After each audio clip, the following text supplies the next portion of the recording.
And Kauai's COVID cases continue to climb.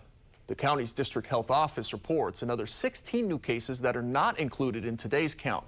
Nikki Schenfeld spoke with the island's district officer, who says it's a concern and that the county's tier system could soon be getting some adjustments. Well, the virus is spreading quite quickly on Kauai. Just 3.5 weeks ago, the island had the state's lowest positivity rate. Today, it has the highest positivity rate at 3.2%, and that's higher than Oahu and Hawaii Island combined.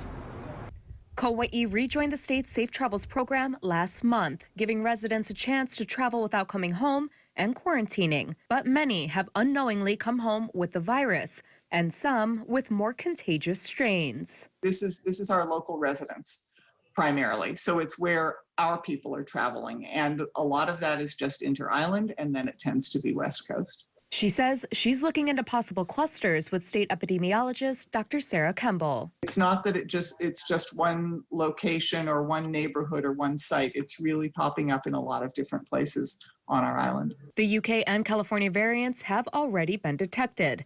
The island is waiting on lab results to see if other strains are contributing to the spread.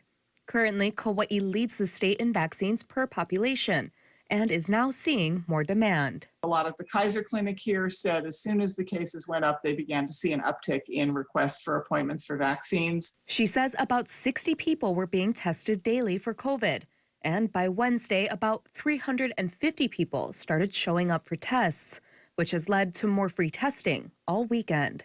Kauai has been in the least restrictive tier for months and had a system in place before variants and vaccines. So our numbers are certainly indicating that we're going to meet the criteria for going into Tier 3 in this coming week, if not into Tier 2. And so we're in conversations with the mayor about what makes the most sense to do. If Kauai were to drop down to Tier 2 or 3, under the current system, gatherings would be limited to 5 to 10 people.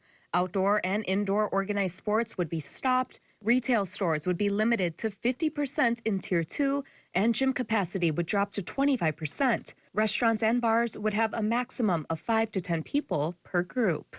Really encourage people to be vaccinated so that whatever additional restrictions may need to go in place, they don't need to last as long as they did in many places in the past. But we're at a very critical juncture, and it's very concerning. Nikki Schenfeld, KHON2 News, working for Hawaii. Nikki, thank you. Late this afternoon, Kauai County announced some of its new COVID cases are being linked to restaurants and events. Officials are encouraging anyone who went to Rob's Good Times Grill or Troy's Bar in Lihue between April 16th and 29th to get tested immediately.